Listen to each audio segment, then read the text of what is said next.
आज की इस वीडियो में हम वर्ल्ड ज्योग्राफी का पठार के बारे में पढ़ेंगे। तो ये वर्ल्ड ज्योग्राफी, और सबसे पहले देख लेते हैं कि आखिर पठार होते क्या हैं। तो पहले मैं आपको पर्वत, पठार और पहाड़, इनमें अंतर क्या होता है वो समझा देता हूँ। तो एनसीईआरटी की डेफिनेशन के अकॉर्डिंग जो पर्वत होते हैं ये पृथ्वी की सतह की वो प्राकृतिक ऊंचाई है जिसका आधार काफ़ी चौड़ा होता है, पर जो शिखर होता है इसके आधार के मुकाबले में काफ़ी छोटा होता है। याद रखिएगा, इसका जो आधार है वो काफ़ी चौड़ा होगा पर शिखर काफ़ी पतला होगा और इसके ऊपर चोटी जैसी संरचना होगी। तो आप पर्वत देख रहे हैं, इसके ऊपर देख रहे हैं ना, एक चोटी जैसी संरचना होती है, आधार काफ़ी चौड़ा होता है और शिखर काफ़ी पतला होता है आधार के मुकाबले में, और ये काफ़ी ऊंचे होते हैं पर्वत। पर जो पठार होते हैं वो मैदानों की तुलना में ऊंचे होते हैं, पर उनके शीर्ष पर कोई चोटी जैसी संरचना नहीं होती। जैसा कि आप पर्वत में देख रहे हैं, इसमें चोटी जैसी संरचना है, पर जो पठार होते हैं ये ऊपर से बिल्कुल समतल होते हैं। जैसे मेज होती है ना, तो मेज की तरह ये बिल्कुल समतल होते हैं, इस पर कोई चोटी जैसी संरचना नहीं होती। अगर मैं आपको साधारण शब्दों में समझाऊं तो जो पर्वत है, अगर इसका ऊपर वाला हिस्सा जो ये चोटी जैसी संरचना है इसको काट दिया जाए तो ये पठार बन जाएगा। समझ गए? अगर पर्वत के ऊपर वाले हिस्से को काट दिया जाए, यानी कि जो इसकी चोटी है, ये चोटी जैसी संरचना है, इसको काट दिया जाए तो ये पठार बन जाएगा। और पहाड़ क्या होते हैं? तो पहाड़ पर्वत का छोटा भाई होता है, यानी कि पर्वत का ही लघु रूप पहाड़ कहलाता है। मैं आपको इस डायग्राम की सहायता से समझाता हूँ। तो देखिए, सबसे आगे देख रहे हैं ये क्या है? ये पर्वत है। कैसे पता चला? इसका आधार चौड़ा है और ऊपर चोटी जैसी संरचना है, तो ये पर्वत है। उसके आगे आप ये देख रहे हैं, ये पठार है। पठार क्यों है? क्योंकि ये है तो ऊंचाई पर जो इसका ऊपर वाला भाग है ये समतल है, इस पर कोई चोटी जैसी संरचना नहीं है, तो ये पठार है। उसके आगे ये क्या है? तो ये पहाड़ है। तो ये पहाड़ क्यों है? क्योंकि पहली बात तो इसके ऊपर चोटी जैसी संरचना है, तो या तो ये पर्वत होगा या पहाड़ होगा, पठार तो हो नहीं सकता। तो पर्वत जो है इससे काफ़ी बड़ा है। देख रहे हैं ना आप, पर्वत काफ़ी बड़े होते हैं, ऊंचे होते हैं, पर जो पहाड़ होते हैं वो ज़्यादा ऊंचे नहीं होते, तो ये पहाड़ है। इसके आगे फिर ये पठार है। पठार के आगे आप जाएंगे तो ये मैदान है। मैदान काफ़ी नीचे होते हैं। जो पठार है मैदान की तुलना में ऊंचे होते हैं। मैदान भी समतल होते हैं पर ऊंचाई नहीं होती इसमें। और मैदान के नीचे आप देख रहे हैं तो ये समुद्र तल है। तो आशा करता हूँ आपको इस डायग्राम की सहायता से पर्वत, पठार, पहाड़, मैदान समझ आ गए होंगे। तो अब हम पठारों के बारे में पढ़ना शुरू करते हैं। तो सबसे पहले हम पठारों का वर्गीकरण देख लेते हैं कि पठार कितने प्रकार के होते हैं। तो सबसे पहले है अंतर पर्वतीय पठार। तो अंतर पर्वतीय पठार कौन से होते हैं? वो पठार जो चारों तरफ से पर्वतों से घिरे होते हैं वो अंतर पर्वतीय पठार कहलाते हैं। और विश्व का सबसे विस्तृत पठार जो तिब्बत का पठार है वो भी इसी श्रेणी में आता है, यानी कि तिब्बत का पठार भी अंतर पर्वतीय पठार है। आगे हम इसके बारे में पढ़ेंगे। तो पहले आप ये समझ लीजिए कि अंतर पर्वतीय पठार कौन से होते हैं। तो अंतर पर्वतीय पठार वो पठार हैं जो चारों तरफ से पर्वतों से घिरे होते हैं, वो अंतर पर्वतीय पठार कहलाते हैं। जैसा कि आप ये डायग्राम में देख रहे हैं, ये बीच में है अंतर पर्वतीय पठार, और इस तरफ भी पर्वत श्रेणी है और दूसरी तरफ भी पर्वत श्रेणी है, और बीच में क्या है? तो ये अंतर पर्वतीय पठार है। ये डायग्राम की सहायता से आपको समझ आ गया होगा। तो अंतर पर्वतीय पठार के बाद है गिरिपद पठार। तो गिरिपद पठार कौन से होते हैं? तो पर्वतों के आधार पर अवस्थित पठारों को गिरिपद पठार या पर्वत पदीय पठार कहा जाता है। तो ये एक तरफ से ऊंचे पर्वतों से तथा दूसरी ओर से सागर या मैदानी क्षेत्रों से घिरे होते हैं। तो मैं आपको आसान शब्दों में समझाता हूँ। गिरि पद में ही इसका अर्थ छिपा हुआ है। गिरि यानी कि पर्वत और पद यानी कि पैर। तो जो पर्वतों के पैरों पर है, ये आप देख रहे हैं, ये पर्वत है। तो पर्वत के बिल्कुल आधार पर नीचे पैरों की ओर जो पठार है उसे हम कहेंगे गिरिपद पठार। तो गिरिपद पठार कैसा होगा? जिसके आगे पर्वत होगा, पर्वत के नीचे ही ये पठार होगा, गिरिपद पठार, और इसके दूसरी तरफ या तो समुद्र होगा या कोई मैदान होगा। क्योंकि अगर दूसरी तरफ भी कोई पर्वत हो गया फिर ये कौन सा पठार बन जाएगा? फिर ये अंतर पर्वतीय पठार बन जाएगा। पर यहाँ पर एक तरफ समुद्र होगा या मैदान होगा और दूसरी तरफ पर्वत होगा, तो उसे कहा जाएगा गिरिपद पठार। याद रखिएगा। तो गिरिपद पठार के बाद है गुंबदाकार पठार। तो इस प्रकार के पठारों का निर्माण भूपटल में वलन की प्रक्रिया के द्वारा बने गुंबदनुमा आकार के कारण होता है। तो इसके गुंबदनुमा आकार के कारण इसे गुंबदाकार पठार कहा जाता है। और भारत में स्थित छोटा नागपुर का पठार, जो झारखंड में है ना, भारत के छोटा नागपुर का पठार, वो इसी प्रकार के पठार का उदाहरण है। तो छोटा नागपुर पठार गुंबदाकार पठार का उदाहरण है। याद रखें। तो उसके बाद है महाद्वीपीय पठार। तो महाद्वीपीय पठार कौन से होते हैं? इन पठारों को शील्ड भी कहा जाता है। तो याद रखिएगा, महाद्वीपीय पठारों को शील्ड भी कहा जाता है। और सामान्यतः ये पठार पर्वतीय भागों से दूर और सागर के तट या समतल भूमि से घिरे होते हैं। तो महाद्वीपीय पठार वो पठार होते हैं जिनके दोनों तरफ कोई पर्वत या पहाड़ नहीं होते, बल्कि समुद्र या मैदान होते हैं। तो मैं आपको रिवीजन करा देता हूँ। देखिए, तो जो अंतर पर्वतीय पठार होंगे उनके चारों तरफ पर्वत होंगे, तो वो अंतर पर्वतीय कहलाएंगे। अगर एक तरफ पर्वत है और दूसरी तरफ समुद्र या कोई जमीन है, यानी कि समतल मैदान है, तो वो कौन सा कहलाएगा? गिरिपद पठार। और तीसरा कौन सा है, महाद्वीपीय पठार। इसके दोनों ही तरफ समुद्र या मैदान होंगे, यानी कि कोई भी तरफ पर्वत या पहाड़ नहीं होगा, वो कहलाएगा महाद्वीपीय पठार। और गुंबदाकार पठार हमने समझ लिया कि गुंबदाकार आकृति के कारण उसे गुंबदाकार पठार कहा जाता है। तो ये 4 प्रकार के पठार हमने पढ़ लिए। अब 5वीं प्रकार के पठार देखते हैं। तो 5वां प्रकार है ज्वालामुखी पठार। तो ज्वालामुखी पठार कौन से होते हैं, तो ज्वालामुखी क्रिया द्वारा निक्षेपित लावा के निस्तारण से बनने वाले पठारों को ज्वालामुखी पठार कहा जाता है। तो जो ज्वालामुखी का लावा होता है उससे जो पठार बनते हैं उन्हें ज्वालामुखी पठार कहा जाता है। जैसे भारत के दक्कन का पठार ज्वालामुखी पठार है। तो भारत में दक्कन का पठार है ना, जो दक्षिण भारत में पठार है उसे दक्कन का पठार कहते हैं, और वो ज्वालामुखी पठार का उदाहरण है, याद रखिएगा। तो हमने पठारों का वर्गीकरण पढ़ लिया। अब हम एक एक करके विश्व के प्रमुख पठारों के बारे में पढ़ते हैं। तो सबसे पहले हम पढ़ते हैं, तो उत्तर अमेरिका में भी जो अमेरिका है उसमें ये तीनों पठार मिलते हैं, कोलंबिया का पठार, ग्रेट बेसिन का पठार और कोलोराडो का पठार। ये तीनों ही पठार कहाँ पर है, संयुक्त राज्य अमेरिका में। तो जो कोलंबिया का पठार है ये संयुक्त राज्य अमेरिका के ओरेगन, वाशिंगटन और इडाहो राज्यों के मध्य 4,62,500 वर्ग किलोमीटर क्षेत्र में फैला हुआ है। तो आपको इतना सारा याद नहीं रखना, आपको बस इतना याद रखना है कि जो कोलंबिया का पठार है यह है कहाँ पर, तो ये संयुक्त राज्य अमेरिका में है। दूसरा है ग्रेट बेसिन का पठार। तो कोलंबिया पठार के दक्षिण में कोलोराडो और कोलंबिया नदी के मध्य 5,25,000 वर्ग किलोमीटर में ये फैला हुआ है ग्रेट बेसिन का पठार। तो ये कोलंबिया पठार के दक्षिण में है ग्रेट बेसिन का पठार, ये भी संयुक्त राज्य अमेरिका में है। और तीसरा है कोलोराडो का पठार। तो जो कोलोराडो का पठार है ये ग्रेट बेसिन के दक्षिण में है और ये भी संयुक्त राज्य अमेरिका में है। तो तीनों ही पठार संयुक्त राज्य अमेरिका में है।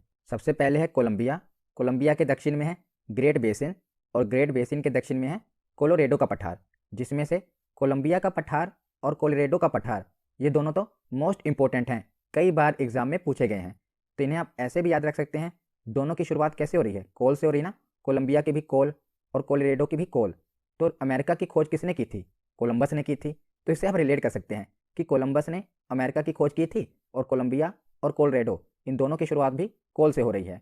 तो दोनों ही पठार कहाँ पर होंगे, संयुक्त राज्य अमेरिका में होंगे, याद रखिएगा। तो संयुक्त राज्य अमेरिका के नीचे है मैक्सिको। तो मैक्सिको में है चिया पास का पठार और यह भी कई बार एग्जाम में पूछा गया है। तो चिया पास का पठार कहाँ पर है, मैक्सिको में है। ये दक्षिण मैक्सिको में प्रशांत महासागर के तट पर स्थित है चिया पास का पठार। और आप इसे ऐसे भी याद कर सकते हैं, तो आप सभी जब एग्ज़ाम देते हैं तो आप सभी चाहते हैं कि आपके एग्ज़ाम में मैक्सिमम नंबर आएँ, तो आप सभी मैक्सिमम नंबरों के साथ पास होना चाहते हैं, कोई भी कम नंबरों के साथ पास होना नहीं चाहता, सभी मैक्सिमम नंबरों के साथ पास होना चाहते हैं। तो चिया पास के पीछे क्या है, पास, और यह है कहाँ पर, तो मैक्सिको में है। मैक्सिको को आप मैक्सिमम से रिलेट करेंगे और चिया पास के पीछे है पास, तो इसे आप रिलेट करके याद कर सकते हैं। अगर वैसे भी आपको याद रहता है तो और अच्छा है। चिया पास का पठार कहाँ पर है, मैक्सिको में है। उसके बाद है ब्राज़ील का पठार। तो ये नाम से ही क्लियर है कहाँ पर होगा, ब्राज़ील में होगा।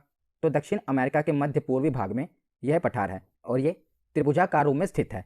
ब्राज़ील का पठार ब्राज़ील में है। उसके बाद है ग्रीनलैंड का पठार। तो ये भी ग्रीनलैंड में फैला हुआ है। अटलांटिक महासागर से उत्तरी भाग में लगभग 21,75,600 वर्ग किलोमीटर क्षेत्र में ये फैला हुआ है और ये बर्फ़ से ढका हुआ विशाल पठार है। इसे ग्रीनलैंड का पठार कहा जाता है। तो ये ग्रीनलैंड का पठार है और ग्रीनलैंड में ही फैला हुआ है, तो नाम से ही क्लियर हो जाएगा। अब हम आगे देखते हैं। उसके बाद है बोलीविया का पठार। तो बोलीविया का पठार कहाँ पर है, तो ये भी दक्षिण अमेरिका के एक देश बोलीविया में स्थित है। तो यह पठार 800 किलोमीटर लंबा है और 128 किलोमीटर चौड़ा है और इसकी जो औसत ऊंचाई है ये लगभग 3,110 मीटर है और यह बोलीविया के एंडीज पर्वतमाला क्षेत्र में विस्तृत रूप से फैला हुआ है। याद रखेगा, आपसे जब भी पूछा जाएगा तो ये नहीं पूछा जाएगा कि बोलीविया का पठार कहाँ पर है, ये पूछा जाएगा कि ये किस पर्वतमाला पर फैला हुआ है। तो ये एंडीज पर्वतमाला में फैला हुआ है, याद रखेगा। कौन सी पर्वतमाला, एंडीज पर्वतमाला। उसके बाद है पेंटागोनिया का पठार, मोस्ट इंपॉर्टेंट। यह भी एनटीपीसी के एग्जाम में कई बार रिपीट हुआ है कि पेंटागोनिया का पठार किस देश में स्थित है। तो पेंटागोनिया का पठार अर्जेंटीना में है और ये दक्षिण अमेरिका के मध्य पूर्वी भाग में यह पठार त्रिभुजाकार रूप में स्थित है। पेंटागोनिया का पठार है कहाँ पर, अर्जेंटीना में। तो पेंटागोनिया इंपॉर्टेंट है, इसे हम एक ट्रिक की सहायता से याद कर सकते हैं। तो पेंटागोनिया की शुरुआत हो रही है पेंट से और अर्जेंटीना में क्या है, अर्जेंट। तो जब भी आप घर में होते हैं तो नॉर्मली पजामा या लोअर पहन कर रखते हैं, पर जब आपको अर्जेंट में कहीं बाहर जाना पड़ता है तो तुरंत आप पैंट पहन लेते हैं बाहर जाने के लिए। तो जब भी आपको अर्जेंट में बाहर जाना होता है तो तुरंत आप पैंट पहन लेते हैं। तो इससे आप रिलेट कर सकते हैं, एक याद करने का तरीका है कि जो पेंटागोनिया का पठार है ये अर्जेंटीना में है, क्योंकि ये पठार बहुत ही इंपॉर्टेंट है और बहुत बार एग्जाम में रिपीट हुआ है कि पेंटागोनिया का पठार किस देश में है, तो ये अर्जेंटीना में है। तो अमेरिका महाद्वीप के बाद देखते हैं यूरोप महाद्वीप। तो सबसे पहले है मेसेटा का पठार। तो मेसेटा का पठार कहाँ पर है? स्पेन में है। यूरोप में है स्पेन, तो यहीं पर है मेसेटा का पठार, याद रखिएगा। उसके बाद है अनातोलिया का पठार। तो अनातोलिया का पठार तुर्की में है और अनातोलिया पठार को एशिया माइनर के रूप में भी जाना जाता है और यह तुर्की में स्थित है और यहाँ पर सबसे अच्छी गुणवत्ता वाले ऊन उत्पादक बकरियों के लिए प्रसिद्ध है। तो जो ये अनातोलिया का पठार है ये ऊन उत्पादक वाली बकरियों के लिए काफ़ी प्रसिद्ध है और ये अनातोलिया का पठार है कहाँ पर? तो तुर्की में है। तो दोनों ही याद रखिएगा, मेसोटा का पठार स्पेन में है और अनातोलिया का पठार तुर्की में है। उसके बाद हम आते हैं अफ्रीका महाद्वीप में। तो अबिसीनिया का पठार जो कि हॉर्न ऑफ अफ्रीका में फैला हुआ है। तो हॉर्न ऑफ अफ्रीका आपको पता ही है कि अफ्रीका महाद्वीप में जो हॉर्न ऑफ अफ्रीका है इसमें 4 देश आते हैं। तो इन 4 देशों को संयुक्त रूप से हॉर्न ऑफ अफ्रीका कहा जाता है। तो हॉर्न ऑफ अफ्रीका क्यों कहा जाता है? क्योंकि हॉर्न मतलब क्या होता है? सींग। तो अगर आप मैप में देखेंगे तो एक सींग की तरह दिखाई देता है ये वाला हिस्सा। तो अफ्रीका महाद्वीप में एक सींग की तरह दिखाई देता है, इसीलिए से हॉर्न ऑफ अफ्रीका कहते हैं।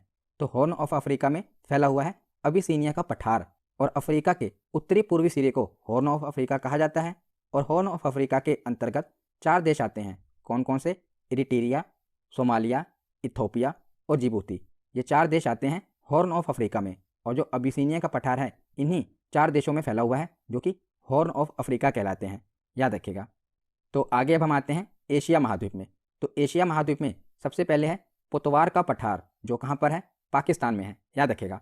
पाकिस्तान में फैला हुआ है पोतवार का पठार। इसकी शुरुआत भी पा से हो रही है, पाकिस्तान की शुरुआत भी पा से हो रही है, तो आप रिलेट कर सकते हैं कि जो पोतवार का पठार है ये पाकिस्तान में है। उसके बाद है दक्कन का पठार। तो दक्कन का पठार भारत में है, दक्षिण भारत में दक्कन का पठार फैला हुआ है, आपको पता ही है। उसके बाद है शान का पठार। तो शान का पठार कहाँ पर है? म्यांमार में है, जिसे पहले बर्मा कहते थे। तो म्यांमार में शान का पठार फैला हुआ है, तो याद रखिएगा। उसके बाद है लोयस का पठार। तो लोयस का पठार कहाँ पर है? चीन में है। तो चारों याद रखिएगा, पोतवार का पठार पाकिस्तान में, दक्कन का पठार भारत में, शान का पठार म्यांमार में और लोयस का पठार चीन में है। ये चारों आपको याद होने चाहिए। उसके बाद देखते हैं तिब्बत का पठार। तो तिब्बत का पठार तिब्बत में है और तिब्बत का पठार 2 पर्वतों हिमालय और कुनलून से घिरा हुआ है। तो हिमालय पर्वत श्रृंखला तिब्बत के पठार के दक्षिण में है और जो कुनलून पर्वत श्रृंखला है ये तिब्बत पठार के उत्तर में है। तो याद रखिएगा, इन दोनों पर्वतों के बीच में है तिब्बत का पठार और यह विश्व का सबसे ऊंचा और बड़ा पठार है, तिब्बत का पठार। पर याद रखिएगा, जब भी ऑप्शन में दिया होगा पामीर का पठार तो आपको पामीर का पठार टिक करना है। आपसे जब भी पूछा जाए कि विश्व का सबसे ऊंचा पठार कौन सा है, अगर ऑप्शन में तिब्बत का पठार दिया होगा तो तिब्बत का पठार सही है। अगर तिब्बत का पठार नहीं दिया हो और पामीर का पठार दिया हो तो पामीर का पठार ही सही होगा, याद रखिएगा। क्योंकि प्रीवियस ईयर में कई क्वेश्चन पूछे गए हैं जहाँ पर तिब्बत का पठार ही ऑप्शन में दिया होता है तो वो सही होगा। अगर पामीर का पठार दिया है तो पामीर का पठार सही होगा। तो जो पामीर का पठार है कई किताबों में लिखा हुआ है कि तिब्बत में ही है, पर नहीं। देखिए, अगर आप मैप में देखेंगे तो जो पामीर का पठार है ये तिब्बत के पठार का ही विस्तृत रूप है, पर ये तिब्बत में नहीं है। ये चीन, अफगानिस्तान और मुख्य रूप से देखा जाए तो इसका जो अधिकांश भाग है वो तजाकिस्तान में है। कहाँ पर? तजाकिस्तान में इसका अधिकांश भाग है। और ये जिसके किनारे हैं वो अफगानिस्तान में, चीन में और किर्गिस्तान से लगते हैं, पर जो इसका मुख्य भाग है वो तजाकिस्तान में स्थित है। तो याद रखिएगा, कभी भी आपसे ये नहीं पूछा जाएगा कि पामीर का पठार कहाँ पर है। हरदम आपसे यही पूछा जाता है कि विश्व की छत किसे कहते हैं। कई बार एग्जाम में रिपीट हुआ है कि विश्व की छत किसे कहा जाता है, तो पामीर के पठार को ही विश्व की छत कहा जाता है। आपसे ये नहीं पूछा जाता है कि ये है कहाँ पर, आपसे ये पूछा जाता है कि विश्व की छत किसे कहा जाता है, तो पामीर के पठार को विश्व की छत कहा जाता है। उसके बाद हम देखते हैं मेडागास्कर का पठार। तो मेडागास्कर का पठार आसान है, तो मेडागास्कर में ही है मेडागास्कर का पठार। तो मेडागास्कर द्वीप अफ्रीका के दक्षिण पूर्व हिंद महासागर में स्थित है और इस द्वीप का जो मध्यवर्ती भाग है वो पठारी है, जिसे मेडागास्कर या मलागासी का पठार कहा जाता है।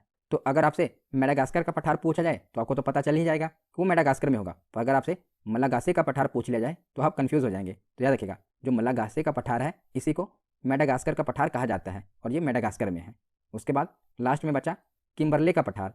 तो ये ऑस्ट्रेलिया में है, पर याद रखिएगा एक किम्बरले की खदान भी है जो कि साउथ अफ्रीका में है, जो कि हीरों के लिए प्रसिद्ध है। पर जो किम्बरले का पठार है ये साउथ अफ्रीका में नहीं है, ये ऑस्ट्रेलिया में है। ये जरूर याद रखिएगा कि किम्बरले का जो पठार है ये ऑस्ट्रेलिया में है। किम्बरले की जो खदान है जो कि हीरे के लिए काफ़ी प्रसिद्ध है वो साउथ अफ्रीका में है, पर जो पठार है वो ऑस्ट्रेलिया में है। तो हमारा थ्योरी सेक्शन यहीं पर पहला प्रश्न है कि स्थल मंडल के कुल क्षेत्रफल के कितने प्रतिशत भाग पर पठार का विस्तार पाया जाता है। तो याद रखेगा 33% भाग पर पठार का विस्तार पाया जाता है स्थलमंडल के कुल क्षेत्रफल का। तो इसका ऑप्शन सी सही होगा। अगला प्रश्न है कि जो पठार चारों तरफ से पर्वतमालाओं द्वारा घिरे होते हैं वो क्या कहलाते हैं? तो जो चारों तरफ से पर्वतमालाओं द्वारा घिरे होते हैं वो कहलाते हैं अंतर पर्वतीय पठार। ऑप्शन सी सही होगा। अगला प्रश्न है कि पर्वत के पदों अर्थात किसी पर्वत के सहारे स्थित पठार को क्या कहा जाता है? तो जो पर्वत के पद पर स्थित होते हैं उन्हें गिरिपद या पर्वत पदीय पठार कहा जाता है। तो इसका सही होगा ऑप्शन बी, पर्वत पदीय पठार कहा जाता है। अगला प्रश्न है कि मेसेटा का पठार निम्न में से किस देश में स्थित है? तो मेसेटा का पठार कहाँ पर है? स्पेन में है। इसका ऑप्शन सी सही होगा।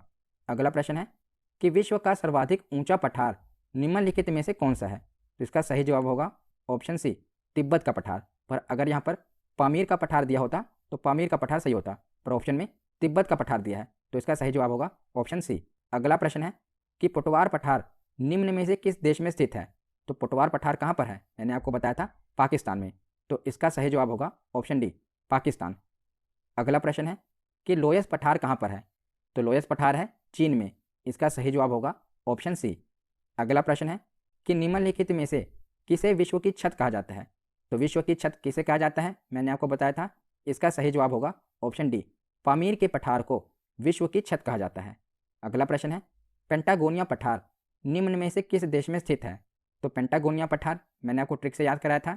इसका सही जवाब होगा ऑप्शन ए, अर्जेंटीना। अर्जेंटीना में पेंटागोनिया का पठार स्थित है।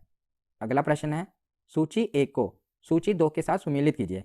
तो सूची एक में पठार दिए हुए हैं और सूची दो में देश दिए हुए हैं, तो आपको इसको मिलान करना है कि कौन सा पठार किस देश में है। तो अनातोलिया का पठार है, दूसरा है कोलंबिया का पठार, तीसरा है मेसेटा का पठार और चौथा है चियापास का पठार। तो इन चारों को आपको बताना है। तो जो अनातोलिया का पठार है ये तो तुर्की में है, और कोलंबिया मैंने आपको रिलेट कराया था अमेरिका में है, मेसेटा का स्पेन में है और चियापास का मैक्सिको में है। तो ये आमने सामने ही ऑप्शन में दिए हुए हैं। तो ए का होगा 1, बी का होगा 2, सी का होगा 3 और डी का होगा 4। तो ऑप्शन ए इसका सही जवाब होगा। तो आज का आखिरी प्रश्न है कि कोलोराडो का पठार निम्न में से किस देश में स्थित है? तो कोलोराडो का पठार कहाँ पर है? तो अमेरिका में है। तो आज की ये वीडियो यहीं पर ख़त्म होती है। कैसी लगी ये वीडियो कमेंट सेक्शन में ज़रूर बताना।